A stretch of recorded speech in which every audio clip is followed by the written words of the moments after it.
Olá, bom dia, boa tarde, boa noite para todo mundo que está assistindo. Sejam muito bem-vindos e bem-vindas a mais um episódio do Pode Ser Singular, um podcast sobre ciência e vida real de pessoas neurodivergentes, porque aqui você pode ser singular. Eu sou Vitória Pacheco, psicóloga, analista do comportamento, supervisora na Clínica Somos Singular, e eu venho aqui para trazer conteúdo de muita qualidade e relevância para vocês. E hoje eu vou dividir a mesa com uma pessoa muito especial para mim, que é a Rafa. Se apresenta, Rafa. Olá, pessoal. Eu sou Rafaela Mello, psicóloga, analista do comportamento e neuropsicóloga, também supervisora da Somos Singular. É um prazer estar aqui com vocês hoje.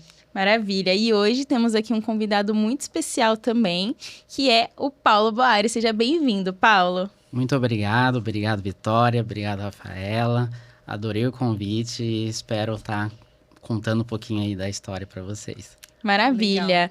O Paulo, ele é educador profissionalizante com 12 anos de experiência, atuando nas áreas de programação, inteligência artificial, Excel, Canva, marketing e comunicação. E desde a época da escola já ajudava colegas com conteúdos difíceis para eles, né? Porque para você não era difícil, não. E mesmo enfrentando desafios na comunicação, transformou isso em uma das suas maiores forças. Hoje, além de professor na F-Stop, na Escola do Trabalho, também ministra cursos de oratória e palestras sobre desenvolvimento profissional. E no meio disso tudo, recebeu o diagnóstico tardio de TEA, né? E hoje ele veio aqui para falar um pouco sobre esse histórico e o processo de diagnóstico. Então, vamos lá, Paulo. Para a gente começar, puxando um pouco o gancho dessa sua história, né? De que você, no tempo de escola, ajudava os colegas de sala com conteúdos que eram difíceis para eles. E anos depois, você veio se tornar professor, né? Então, voltando um pouquinho lá atrás, conta um pouco pra gente como que era essa dinâmica, né? Na escola de ajudar essas pessoas, mesmo em meio a dificuldades que você nem sabia ainda que era o autismo, né? Na escola, embora eu não tivesse tantas habilidades sociais, eu tinha alguma dificuldade para me interagir com os outros colegas.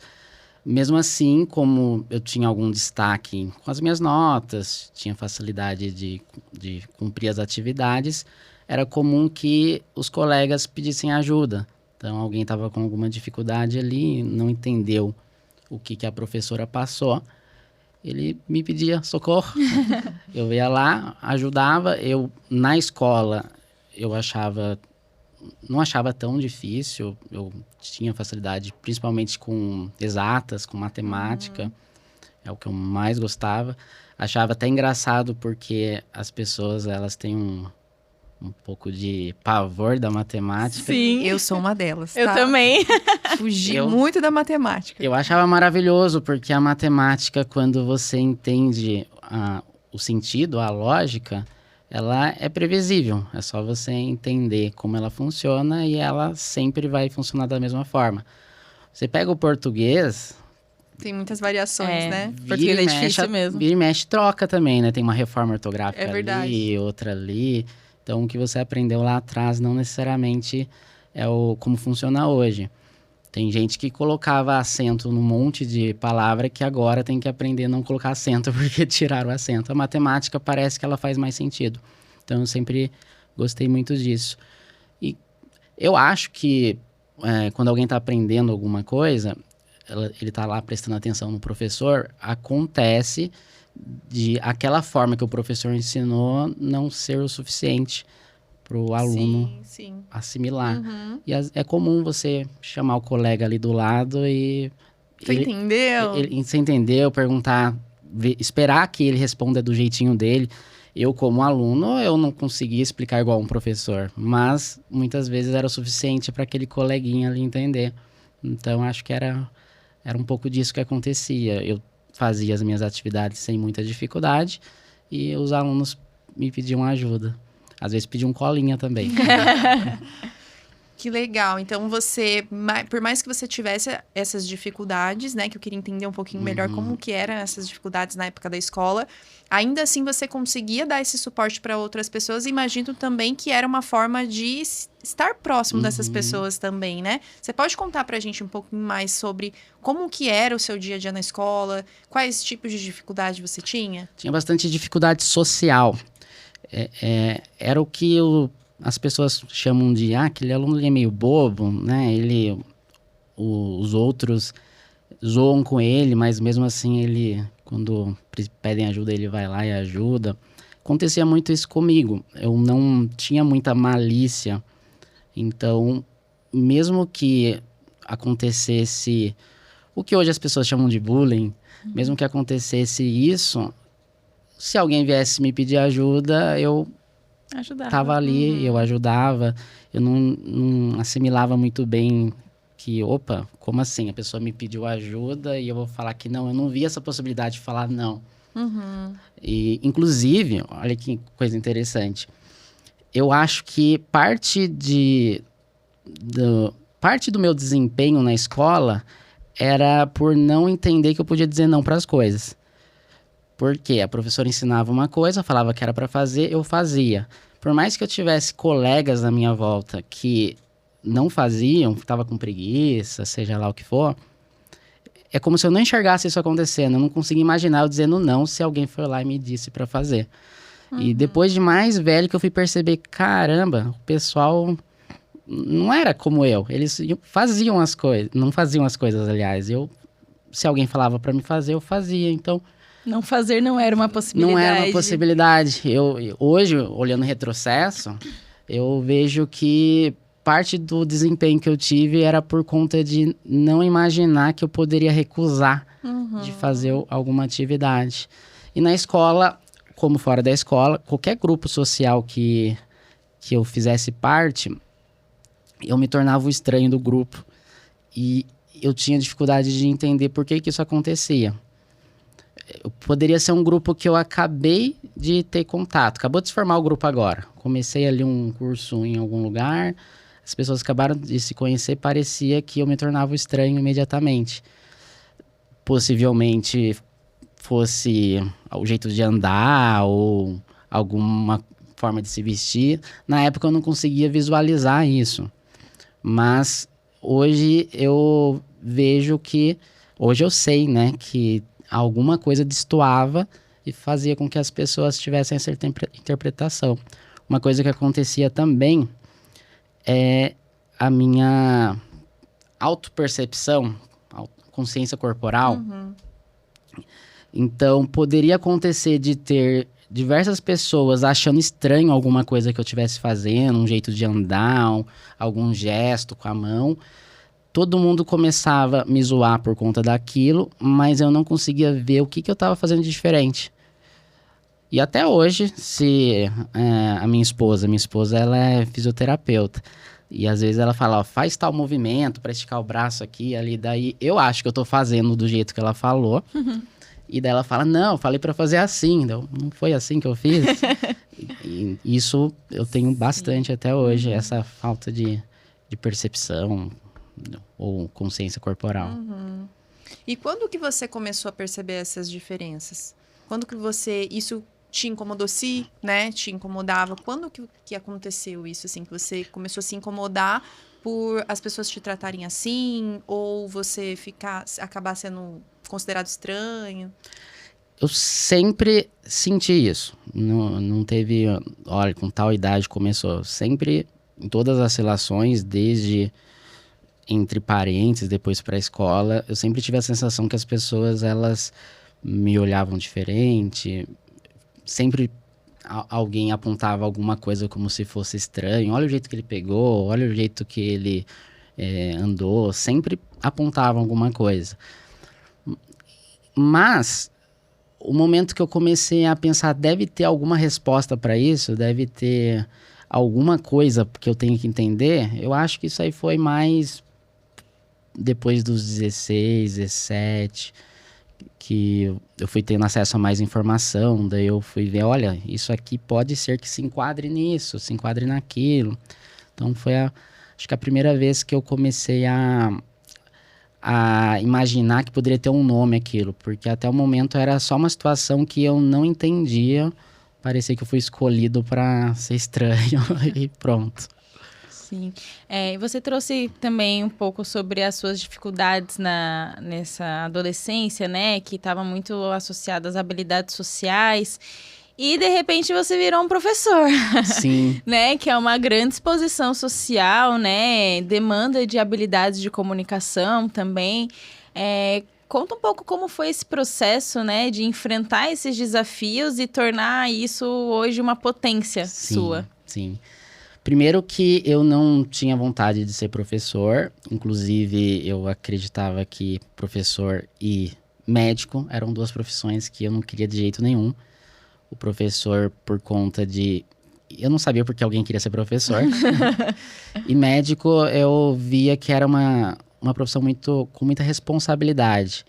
Se você tem um dia ruim, você já pode estar sendo responsável por algo de ruim na vida de outra pessoa. Sim. Então, eram duas profissões que eu queria distância. Mas a vida me escolheu para ser professor. E ela fez isso com muito cuidado, porque ela foi... tirando cada resistência minha de pouquinho em pouquinho, até o dia que eu olhei, caramba, é isso que eu gosto, isso é muito legal. Mas, para eu começar a ser professor, eu estava procurando emprego, a minha família não tinha uma condição muito boa financeiramente. Isso com quantos anos?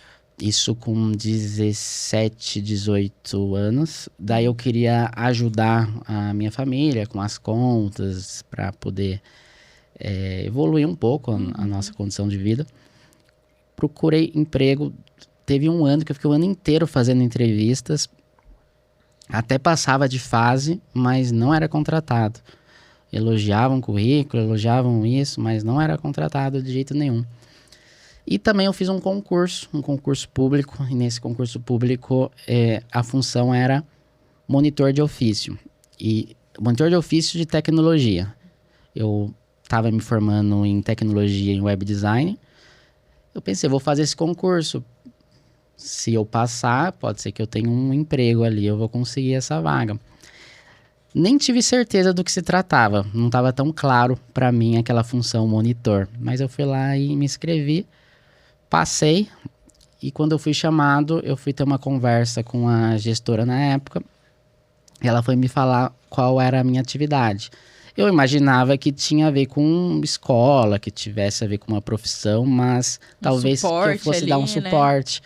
Mas ela chegou e falou que eu era o professor mesmo, quem ia dar aula. Imagina, né? O frio na barriga, Daí né? me deu um desespero, eu fiquei pensando que pior poderia acontecer se eu saísse correndo naquele momento. Mas realmente estava demorando muito para arrumar emprego. Então eu pensei, vou topar, vamos ver se eu consigo começar e vamos pensar dia por dia. Para diminuir um pouco o meu desespero, quando eu comecei a primeira semana para trabalhar, ainda não estava preparado o meu ambiente de aula e estava com um desfalque na secretaria da escola. Eles pediram para mim, perguntaram se eu podia ficar um tempo ali dando uma ajuda na secretaria. Um assistente de quem realmente ia fazer o atendimento e tudo mais, eu ia ficar mais na parte do computador. Então eu fiquei durante 3 meses sem precisar dar aula. Então durante esse período eu fui me ambientalizando. Muitas vezes a pessoa da secretaria me pedia para levar alguma coisa até a sala de aula de algum professor. Muitas vezes eu tinha que dar um recado, os alunos falavam comigo. Eu fui tendo um primeiro contato com os alunos devagarzinho, assim. Aproximações sucessivas. Exatamente, foi bem gradativo. E durante esse período de 3 meses que eu fiquei na secretaria, um dos professores que estava terminando de dar o curso que eu daria depois, além de não estar preparado para mim, tinha um professor que estava terminando de dar um curso que é o que eu iria assumir depois. Ele ia tirar uma folga e ele teve a brilhante ideia de falar para a secretária, em vez da gente suspender aquele dia, por que você não chama ele para me substituir? Eu falei, nossa, que ideia, né?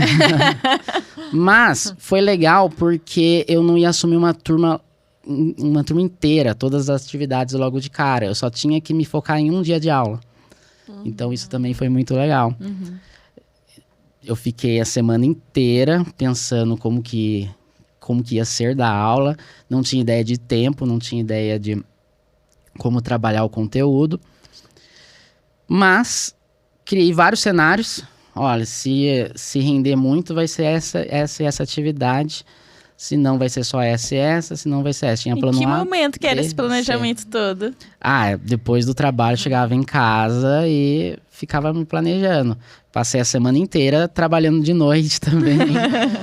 E pensando nisso todo dia, tava muito desesperado. Imagina. Mas daí chegou lá o primeiro dia, deu certo, as atividades estavam rendendo. Se eu tivesse preparado ali 5 atividades, acho que metade foi necessário, então ainda sobrou uma gordurinha. E os alunos aprenderam, gostaram, elogiaram. Então esse foi um primeiro passo que eu tive para ir aceitando a ideia de dar aula, de dar curso. E como você se sentiu depois desse primeiro dia? Nossa, como que eu me senti? Eu senti, de certa forma, cansado. Bem cansado. Mas uma sensação de conseguir. Deu certo. Dá pra fazer. Uma hora eu vou ter que assumir de vez. A minha torcida é que demorasse o máximo possível. Mas já fiz a minha primeira experiência. Então isso aí foi bem, bem legal. E quando eu peguei a primeira turma para valer também, foi um período onde eu trabalhava, entre aspas, o dia inteiro, porque era de manhã e à tarde dando aula e de noite pensando sobre o dia seguinte. Então, acho que foram alguns meses nesse ritmo, porque eu precisava planejar tudo certinho, precisava pensar em todos os cenários, todas as hipóteses. E quando eu fui ganhando um pouco mais de confiança, isso foi diminuindo um pouco. Olha só, né? Quantas estratégias ele acabou criando diante desse desafio, né?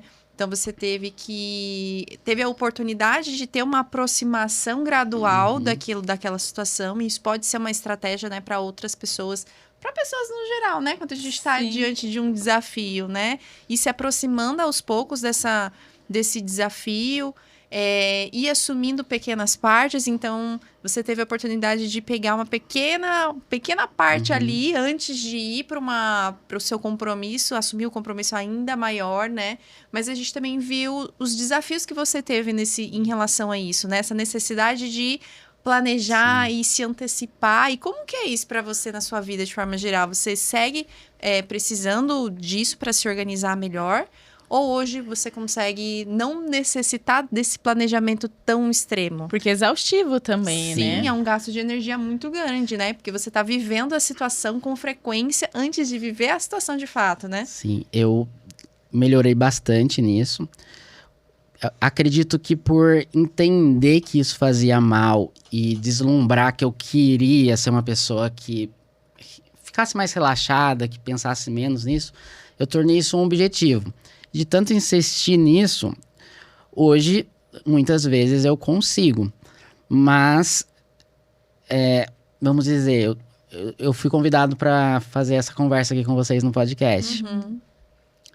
Eu não queria ficar falando sobre isso, eu queria não pensar muito sobre isso, que era para não ter margem para eu ficar analisando, planejando e tudo mais. Então, se alguém tocasse no assunto, eu preferia... Não. Assiste lá depois. No dia eu vejo. Então, se de certa forma eu não fico o tempo inteiro pensando naquilo, eu tento também um pouco fugir. Eu tenho um pouco disso. Mas acredito que tem sido mais eficiente para mim.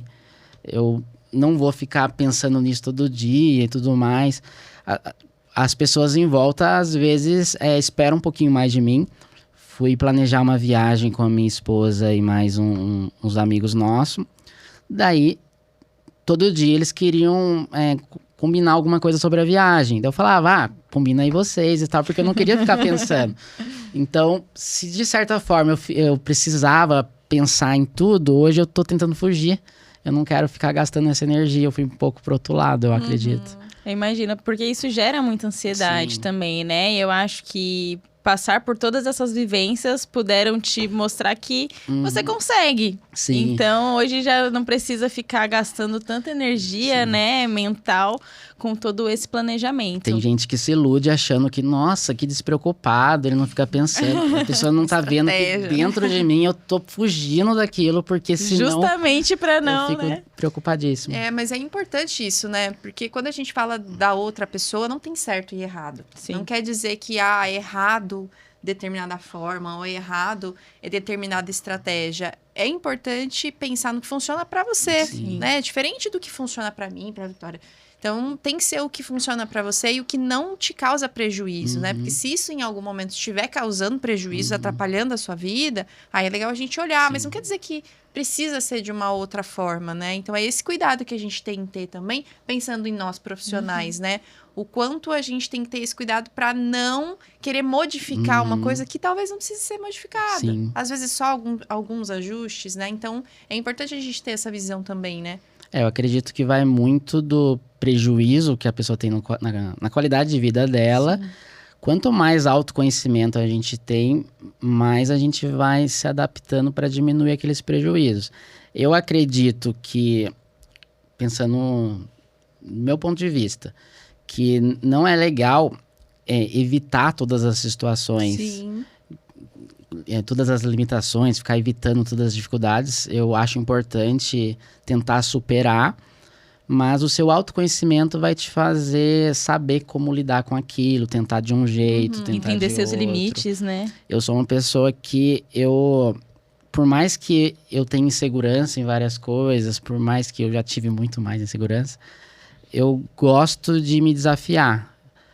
Então, quando alguém fala que não dá ou não pode, eu fico me questionando, será que mesmo? Será que eu não tenho alguma forma de fazer? E eu acho válido isso. Eu acho que algumas pessoas, quando têm um diagnóstico, elas acabam evitando muita coisa, porque ficou sabendo que ela tem dificuldade com isso, aquilo, tudo fez sentido para ela, mas ela passa a evitar o tempo inteiro todas as situações de conflito. Eu acho que é importante, Sim. do meu ponto de vista. Antes de tudo, presumir competência, né? Sim. Não é porque é difícil que é impossível, né? E isso, de certa forma, é para todo mundo. Sim, todo mundo geral. tem suas dificuldades. Sim. Porque se a gente fica só na nossa zona de conforto também, não vai promover crescimento. Que nem sempre é tão confortável Nem sempre assim. é tão confortável. Daí, eu visualizo que muitas vezes, quando a pessoa tem um diagnóstico, seja do TEA ou de alguma outra coisa, ela entende que ela tem aquela dificuldade por causa desse diagnóstico, ela começa a se abraçar muito. E eu não recomendaria isso. Eu acho que é legal você se ver crescendo. Acho que faz bem para você mesmo. Sim. Eu vejo também uma questão de olhar para essas dificuldades e pensar que por esse caminho não deu, talvez por outro dê. Sim. Né? Existem múltiplas opções de como enfrentar um Sim. desafio, né? A gente não pode ter essa visão dualista apenas, Sim. né? Ou faz assim ou não faz.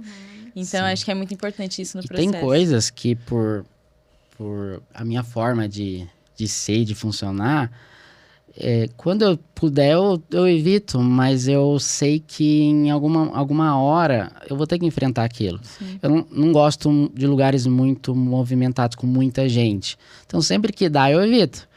Mas eu não coloco que nunca eu vou estar naquele lugar, naquela situação. Eu sei que em algum momento eu vou ter que gastar energia com aquilo.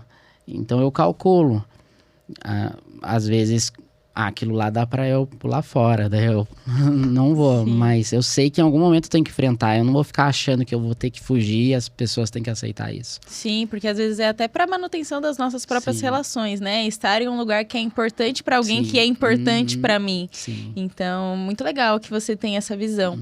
E pensando ainda também, né, tudo que você trouxe dessas dificuldades que você foi percebendo ao longo do caminho e enfrentando elas também, qual que foi o momento e qual foi a dificuldade que te fez parar e pensar, preciso passar por uma avaliação, né? Acho que tem alguma coisa aqui que eu preciso descobrir. Eu tive um primeiro momento lá pela faixa dos talvez 20 anos. Eu tô chutando aqui, eu não tenho muita certeza. Mas foi lá atrás que, olhando na internet, olhando documentário, isso, aquilo, eu via que fazia algum sentido. E eu senti vontade de buscar, eu comecei até a aceitar a ideia de que aquilo poderia ser verdade. Mas isso durou pouco tempo, eu senti dificuldade de saber como fazer, com quem que eu pergunto, vou ter que entrar em contato com alguém e perguntar o que eu faço. Então aquilo ficou um pouco de lado. E anos depois, mais de 10 anos depois, eu senti vontade de novo. Eu pensei, nossa, aquilo lá que eu pensava lá atrás, eu continuo achando que faz sentido. Comecei a buscar um pouco mais. Acredito que recentemente as pessoas estão falando mais disso. Então eu pensei, isso que as pessoas estão concluindo agora é a mesma coisa que eu estava concluindo 10 anos atrás. E acho que agora tem mais acesso, tem mais formas de encontrar o que fazer. E daí eu já estava fazendo tratamento de ansiedade, então conversei com a médica me encaminhou e por conta disso eu fiz uma avaliação neuropsicológica. Foram lá 10 sessões onde a gente conversou bastante, tinha uma série de testes e saiu o laudo. E quais foram essas características que você percebeu, né? Que você falou, nossa, eu acho que isso aqui faz sentido pra mim, nossa, acho que eu tenho isso aqui parecido, me identifiquei. Quais foram esses sinais que você percebeu?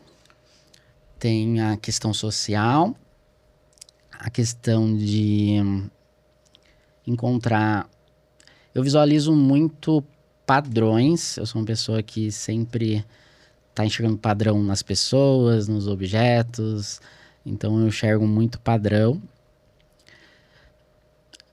Deixa eu ver. A tecnologia tá muito envolvida nisso, né? Também nesses padrões. A tecnologia é algo até bem citado entre as pessoas que têm o diagnóstico. Desde cedo eu sempre me interessei por tecnologia. Eu não teve um dia zero que eu pensei, nossa, eu quero mexer com tecnologia. Desde que eu me entendo por gente, eu via filme Fez parte, né, tecnológico, eu pensava, isso aqui tem tudo a ver comigo. Desde então, sempre tive esse interesse, sempre imaginei que teria acesso a um computador, um celular, coisas do tipo. E outro ponto também, né, que é essa questão sensorial, de dificuldade de estar em um lugar com muitas pessoas, né? Vergonha extrema. Eu tinha muita vergonha. Seja de dizer oi para as pessoas, seja de alguém pedir para que eu respondesse algo. Tinha dificuldade em tomar a palavra numa conversa. A gente está conversando aqui. Daí acontecia muito de, em algum momento, eu tentar falar, mas parece que não era o momento certo para falar. Não achar esse momento, né? Eu nunca sabia, parecia que eu sempre estava errado. Para telefone é pior ainda, porque eu não tô nem vendo a pessoa. Daí eu vou tentar responder aquela pessoa ali.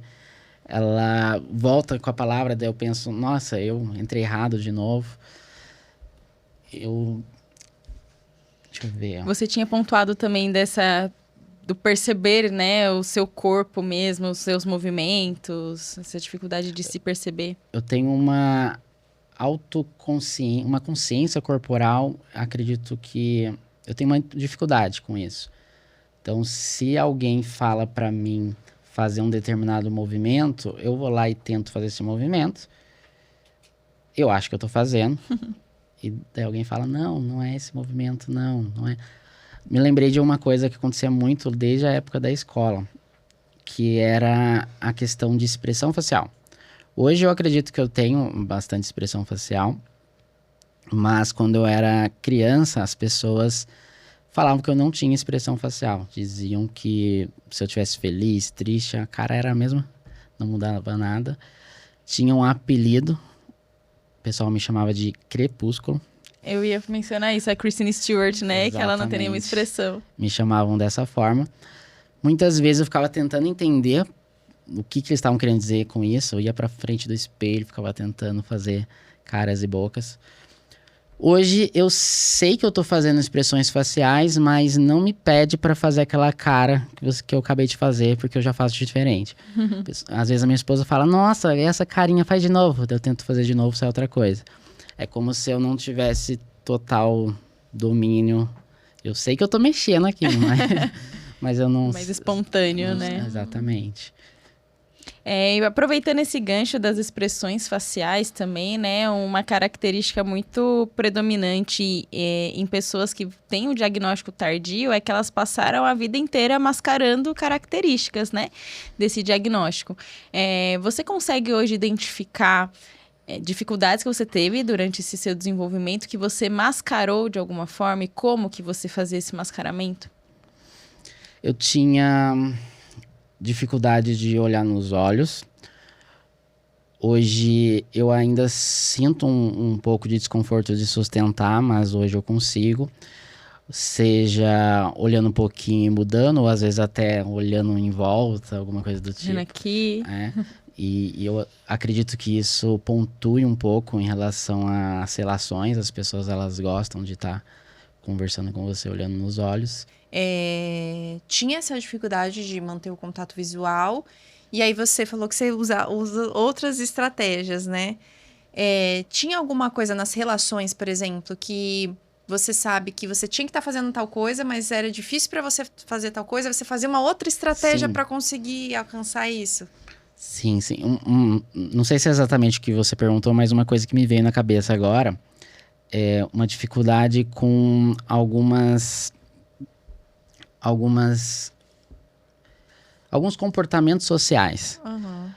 Parece que muitas vezes as pessoas esperam que você faça algo e eu tenho dificuldade de entender o porquê que as pessoas esperam isso. Hoje, mais velho, com mais experiência, eu consigo lidar um pouco melhor com isso, mas quando criança era muito mais difícil.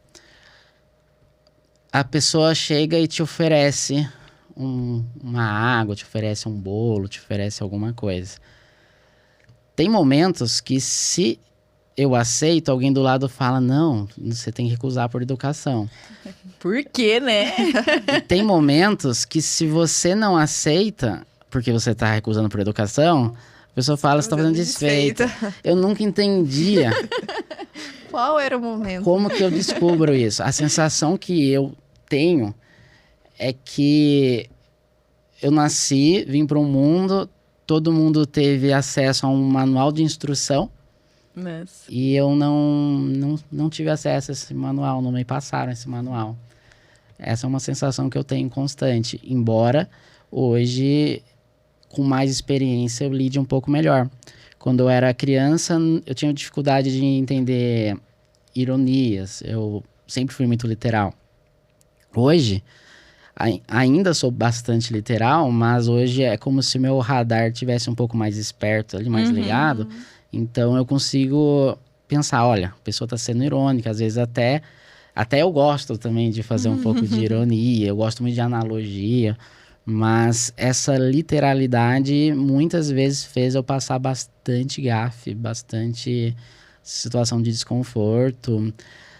Às vezes a pessoa do outro lado achava até que eu estivesse brincando, eu olhando assim para a cara da pessoa, não estou entendendo o que está acontecendo.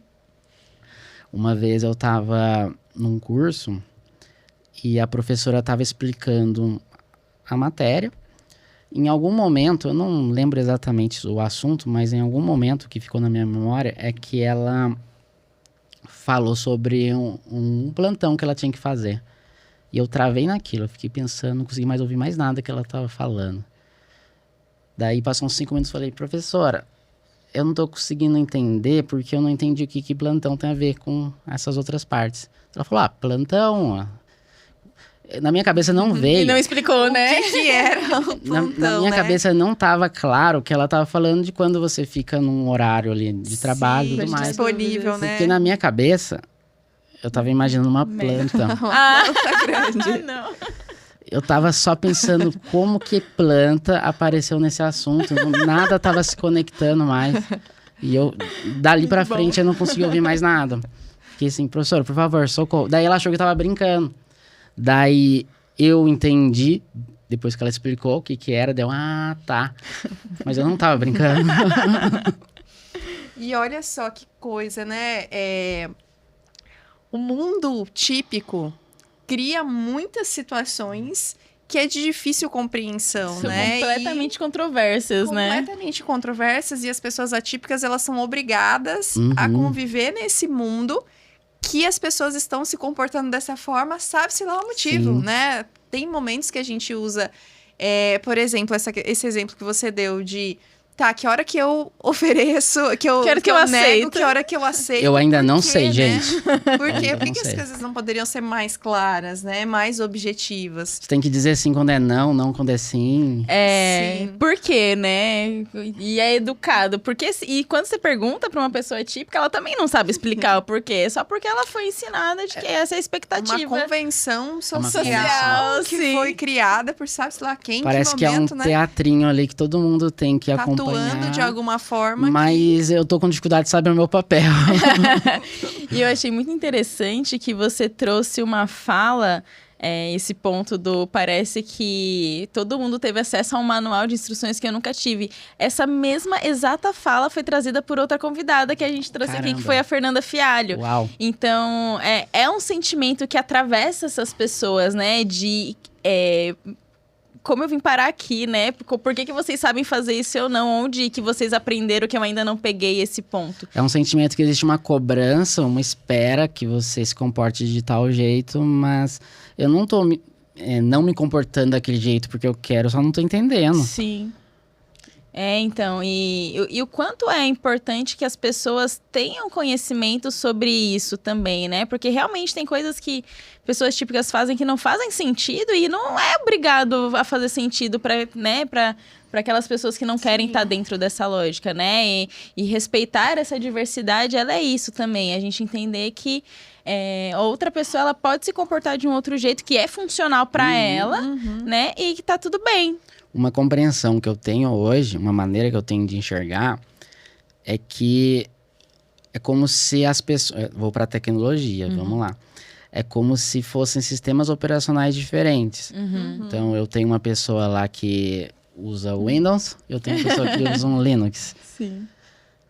Uma não tá errada, não tem um que é anormal. Os dois são funcionais, só que eles funcionam de maneiras diferentes. Sim. Eu enxergo isso, é como se as pessoas elas tivessem com um sistema operacional mesmo, seu jeito de operar instalado, só que foi instalado com um outro driver ali. configuração. Exatamente.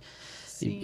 Essa visualização que eu tenho hoje. Por muito tempo as pessoas colocavam como um problema, uma doença, mas eu vejo que é uma maneira diferente de funcionar e por todo mundo em volta esperar uma forma que aquela pessoa funcione, faça com que essa pessoa, ao decorrer da vida, tenha prejuízos.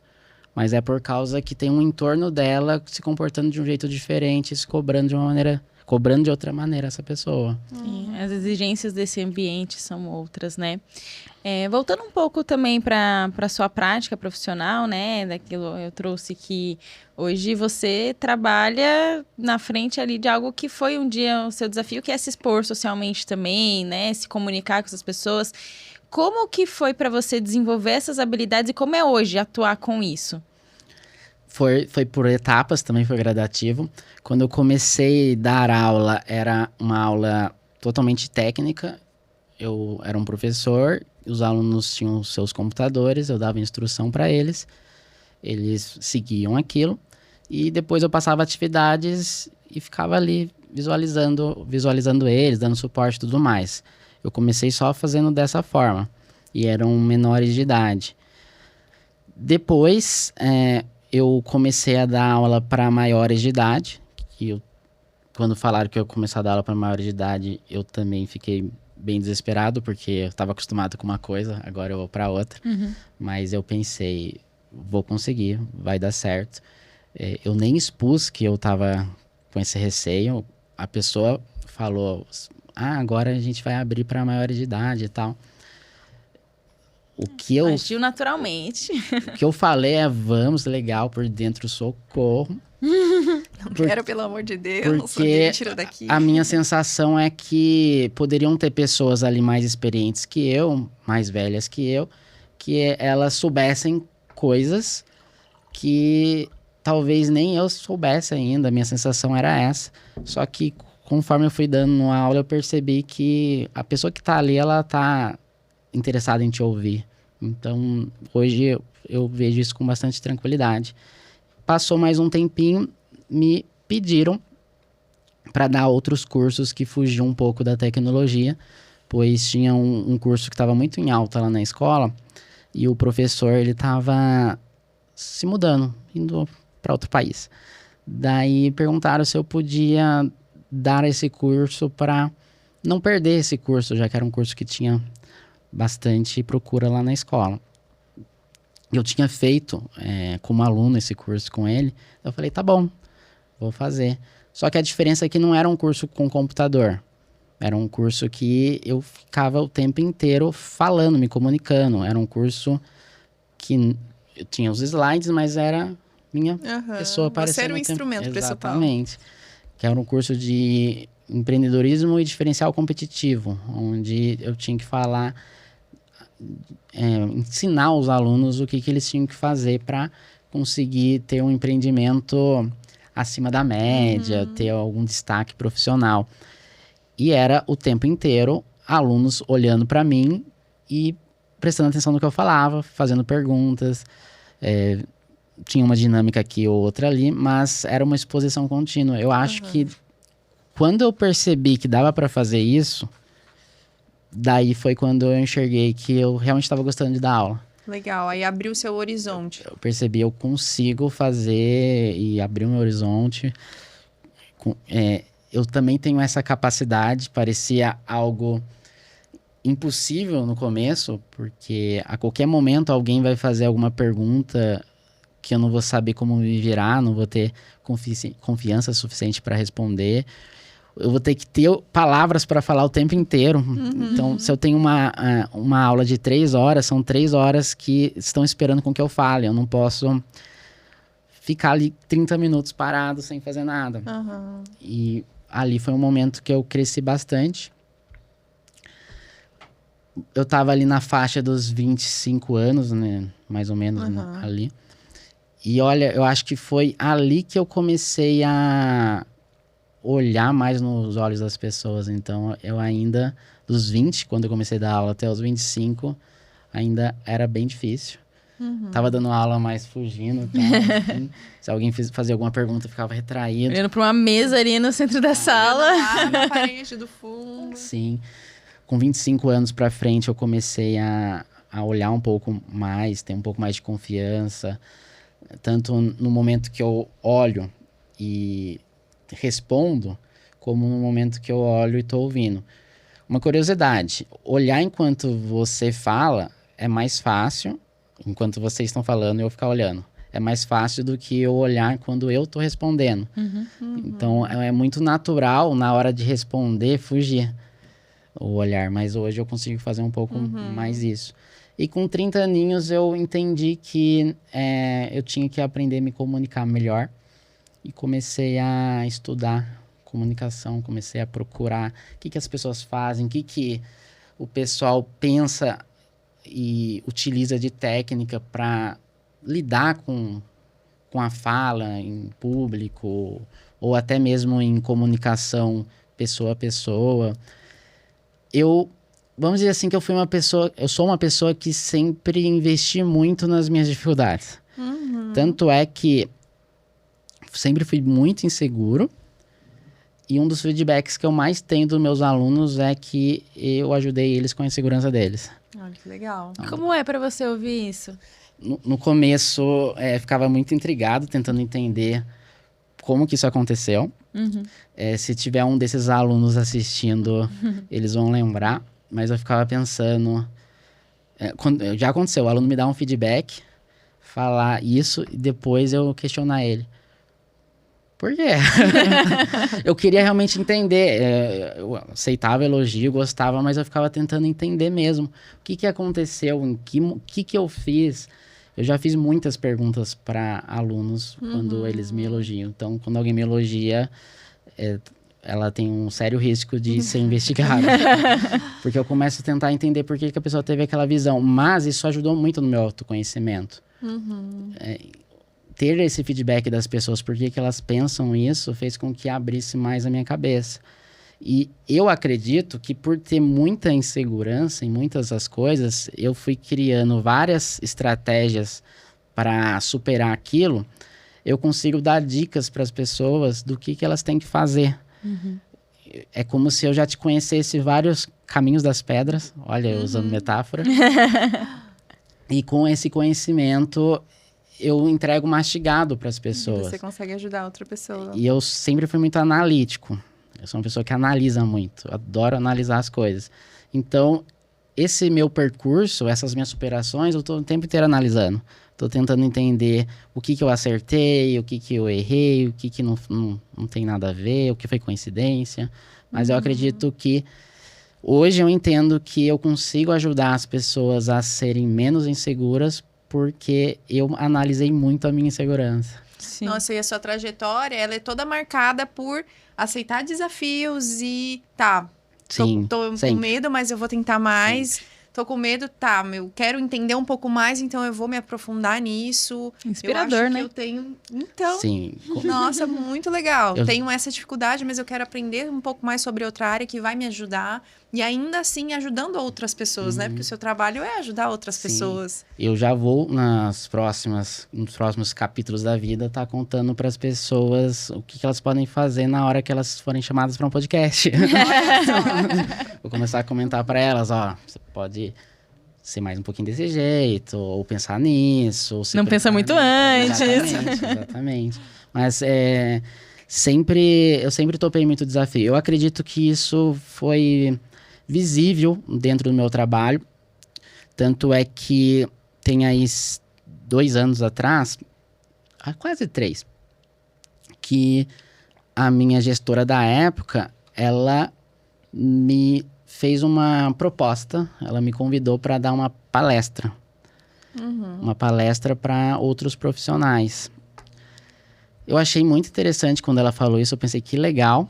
Para outros profissionais Pra ainda, outros né? profissionais. Responsabilidade. E eu topei. Mas como eu sou uma pessoa que analisa muito, depois eu fiquei tentando analisar por que ela me chamou. Ela poderia ter chamado outros profissionais. Era normal ter palestras anuais, mas sempre eram convidados de outras instituições. Foi a primeira vez que pegaram um próprio profissional ali para dar uma palestra para outros profissionais. E foi mais um desafio. Porque se eu tinha passado daquele desafio primeiro, que era dar aula, depois de dar aula para menores, foi dar aula para maiores, depois da aula falando o tempo inteiro, que eu tinha que esforçar mais a minha comunicação, agora eu estava num desafio de dar uma palestra. É uma exposição maior. Aquela palestra foi uma palestra para 40 pessoas. Não foi para 1 milhão de pessoas, mas foi para 40 Mas é um pessoas. público grande, né? Nossa 40 Senhora. pessoas. E quando eu topei, ao mesmo tempo que eu achei legal, eu fiquei preocupado. Porque a ideia era eu dar dicas ou motivar os profissionais a fazerem... dar um pouco mais de si, sabe? 110% de cada um. É complicado você falar isso para colegas de trabalho que estão na mesma função que você. Então, eu fiquei durante bastante tempo planejando a palestra, pensando como que eu faço para não parecer que eu tô falando, você tem que ser desse jeito, você tem que ser daquele jeito. Eu não quero causar isso em ninguém. Então, a minha palestra foi uma palestra em que eu mostrava meu exemplo. Eu falava, quando eu comecei a agir desse jeito, eu tive essas consequências. Esses resultados. Então, não foi uma palestra que eu ficava falando como que todo mundo tinha que ser. Era só uma palestra mostrando o que para mim fez sentido, o que eu fiz e que resultado trouxe isso. Uma palestra que o nome dela é Habilidades de Excelência Profissional. Então, a ideia é fazer com que o profissional seja um profissional mais acima da média, um profissional que se destaque. E eu fiquei bem feliz com esse desafio aí também. Nossa, adorei a palestra. Ai, Que legal. E pensando também nessa trajetória de formar pessoas, né? Você ensinou muita gente durante toda a sua trajetória de vida, mesmo antes de ser professor. Mas pensando já enquanto professor, você encontrou nesse percurso, nessa profissão, outras pessoas neurodivergentes, alunos com neurodivergência? E como foi para você fazer parte do desenvolvimento dessas Sim, pessoas também? Encontrei. Normalmente, na maioria das vezes, era um aluno comentando que se identificou com alguma coisa que eu falei, ou se inspirou, alguma coisa do tipo. E daí ele tentava conversar um pouco mais próximo de mim, até um pouco fora da aula e tudo mais. E chegava uma hora ou outra ao desenvolver da conversa, cada vez era de uma forma, mas já aconteceram algumas vezes, tá? Chegava o assunto de, mas você já viu alguma coisa sobre e tal? E todas as vezes que eu trouxe uma possível ideia, sugeri a pessoa investigar, eu não vou sair diagnosticando as pessoas, mas todas as vezes que eu sugeria uma possibilidade, todas as vezes aconteceu da pessoa procurar e era. Realmente era. E são pessoas que parecem estarem mais satisfeitas, mais aliviadas, eu acho. Eu acho que é a sensação que mais as pessoas falam de alívio. Nossa, agora tudo faz sentido. E foi essa sensação que você teve quando recebeu o seu diagnóstico? Como que foi esse processo para você? Quando eu recebi o diagnóstico, eu não vou dizer que foi, porque eu já estava há alguns anos idealizando essa ideia que talvez fosse. Então, quando eu estava realmente fazendo a avaliação, foi mais uma sensação de deve ser mesmo, agora eu vou oficializar. Essa sensação de alívio eu acho que foi bem antes. Quando eu via sinais, eu procurava sobre e tudo batia. Mas é uma sensação de alívio porque parece que você tem uma resposta para coisas que sempre foram confusas na sua cabeça. Sempre ficava se questionando por que as pessoas elas esperam que eu seja assim, por que as pessoas me cobram isso, me cobram aquilo. E quando você vê um material, algo sobre o assunto, que explica exatamente aquele jeito que você estava pensando, a sua sensação tá aí a resposta. É exatamente isso que estava acontecendo comigo. Você se vê ali. A sensação eu acho que é essa, de uma resposta para sua confusão. Certo. E o que mudou na sua vida depois que você recebeu o diagnóstico, né? Além dessa identificação, dessa sensação, né, de esse encontrar alívio. Respostas. O que mudou? Eu acho que essa minha característica de topar desafios, ela ficou mais eficiente. Eu acredito que hoje eu entendo mais sobre mim e algo que eu demoraria muito tempo para superar, acredito que é um pouco mais acelerado hoje, porque eu tenho mais respostas, mais sinais. Então, eu acho que eu me tornei mais eficiente. Eu diria isso, mais eficiente. E você disse que quando você começou a investigação, você estava passando com um médico. Você fez algum tipo de intervenção específica para o autismo? Hoje você passa em algum tipo de terapia? Atualmente não estou fazendo terapia, mas eu tenho interesse de fazer terapia.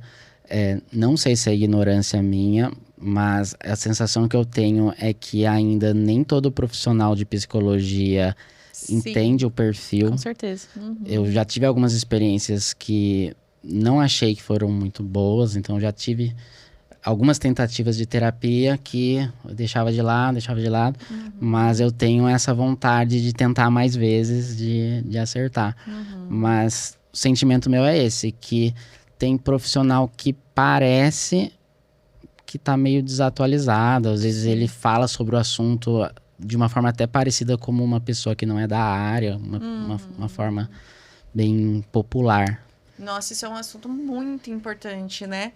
Porque realmente tem muitos profissionais que não estão capacitados para atender esse público. E o quanto você pode trazer prejuízos para a vida de alguém se você está partindo de um pressuposto que o sistema operacional dela é um e, na verdade, é outro. Olha só quantos prejuízos você pode trazer, né? Essa é a importância que a gente discute também. E a gente oferece capacitação para profissionais também. Sim, e esse é um dos motivos. Porque a gente precisa que tenham pessoas capacitadas para atender. Muito bom. E não só pensando em profissionais de saúde mental, mas um atendimento ao público num hospital, numa escola, enfim, todos esses ambientes onde essas pessoas precisam acessar e essas dificuldades vão estar em todos eles, né? Elas precisam do suporte adequado e da compreensão desses prestadores de serviço também, que eles estejam capacitados para isso, né? Você trouxe um pouquinho sobre antes do diagnóstico, né? Você tinha esse acompanhamento com psicóloga, porque você tratava, acho que ansiedade, né? Isso é muito comum também. Pessoas que têm um diagnóstico tardio terem passados por outros diagnósticos ao longo da vida, ansiedade, né? E insônia. Ansiedade, insônia, depressão é muito comum também. E aí, você trouxe agora isso do quanto foi difícil encontrar um profissional que realmente tem desse. Então, como foi para você passar por essa busca de profissional e não se sentir compreendido? É frustrante, né? Sim. A médica que me deu o encaminhamento é uma psiquiatra. Só que eu já tinha passado por outros também. Uma delas, a primeira vez que eu pedi para me encaminhar, porque para passar pelo convênio eu precisava de um encaminhamento e tudo mais, ela não quis dar muita bola pro assunto. Eu falei, eu acho que pode ser isso, aquilo, eu gostaria de investigar. Ela quis baixar a bola, falar não. A profissional é que sou eu, né? Você, né? A sensação que me deu é que era algum receio de eu vou usar outra metáfora aí, era de eu não estar enchendo a minha cabeça com minhoca, sabe? Então, mas não era algo que surgiu do nada em mim, era algo que já tinha anos que eu pensava nisso, mas eu só não sabia ainda como fazer.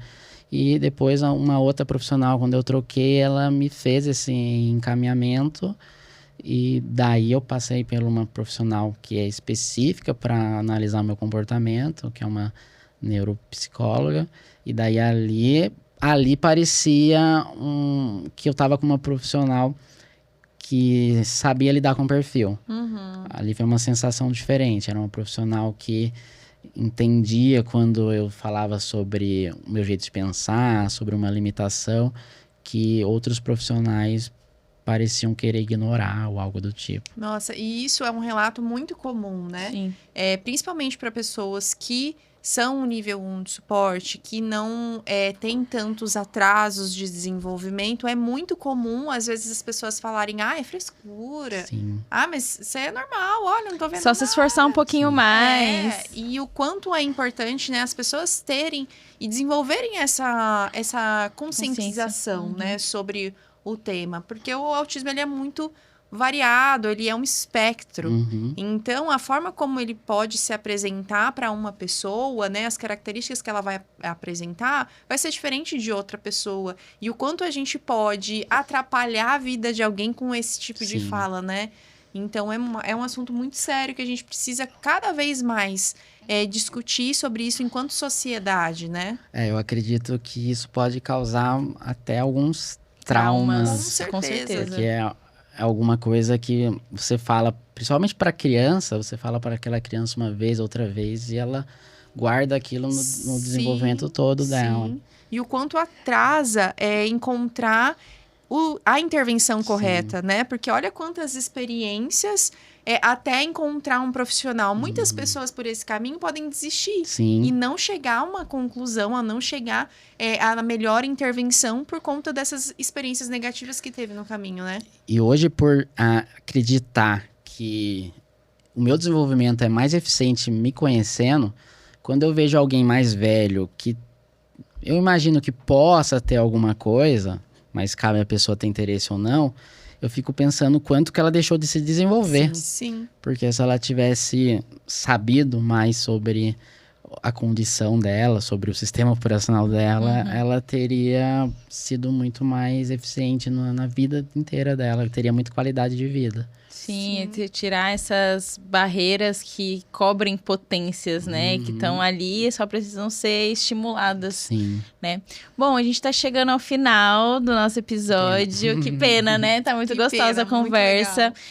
Mas para fechar, Acredito que possam ter pessoas, né, que têm aí as mesmas instigações que você passou pela sua vida, pessoas que ainda não passaram pelo diagnóstico, ou pessoas que passaram recentemente também. Você tem algum recado para deixar para essas pessoas? Acredito que essas pessoas, se elas sentem que pode ter alguma coisa, elas não perdem nada em estar procurando sobre, elas só vão ganhar com isso. O pior que pode acontecer, o pior entre aspas, é ela ver que ela não tem nada. Sim. Mas se ela souber, isso vai abrir muito a vida dela, muito a mente dela, ela vai entender muita coisa.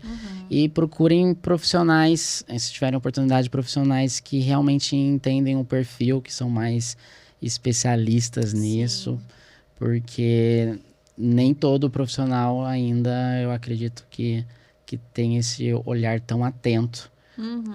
Nem todo profissional é tão antenado, isso em qualquer área. Funciona dessa maneira. Então, se você conseguir ter acesso a algum profissional mais específico para isso, você vai ter um diagnóstico até melhor. Sim, e se você está procurando por esse profissional, vem conhecer a gente na Somos Singular. Você pode encontrar avaliação neuropsicológica, tratamento especializado e individualizado para suas necessidades, não é mesmo? É isso aí. Paulo, tem alguma rede social que você queira passar para o pessoal, que queira conhecer o seu trabalho? Acho que a rede social que eu mais alimento é o Instagram. Então, se alguém tiver interesse em me acompanhar ali, dar um feedback do que achou, tá lá, @pauloboari. Perfeito. Muito obrigada, viu, por topar estar aqui com a gente. Foi muito legal ouvir a sua história. Eu tenho certeza que assim como foi inspirador pra gente, vai ser inspirador para muitas pessoas que estão assistindo também. E que você possa continuar compartilhando aí dos seus conhecimentos e desenvolvendo pessoas por muito tempo. Parabéns pela sua trajetória, né? Você apresentou pra gente inúmeros desafios vencidos e você cada vez mais vai atingindo outras possibilidades, né? Então, continue dessa forma, porque você está ajudando muitas outras pessoas também, né? Inspirando, como a Vitória falou, outras pessoas a se conhecerem e compartilhando a sua vida. Muito obrigada pela sua presença hoje. Eu que agradeço, gente. Foi maravilhoso. Obrigada. Bom, a gente fica por aqui. Muito obrigada, Rafa, por dividir pela primeira vez a mesa comigo. Que venham outros episódios também para a gente conseguir ouvir mais histórias, relatos de vida, conhecimento e muita ciência. Fica aqui mais um episódio do Pode Ser Singular. Se você gostou, não deixa de deixar o seu like, seguir a nossa página, deixa um comentário também falando o que você achou, sobre o que mais você quer ver aqui, quem você quer ver aqui, tá bom? E a gente espera vocês no próximo episódio. Muito obrigada!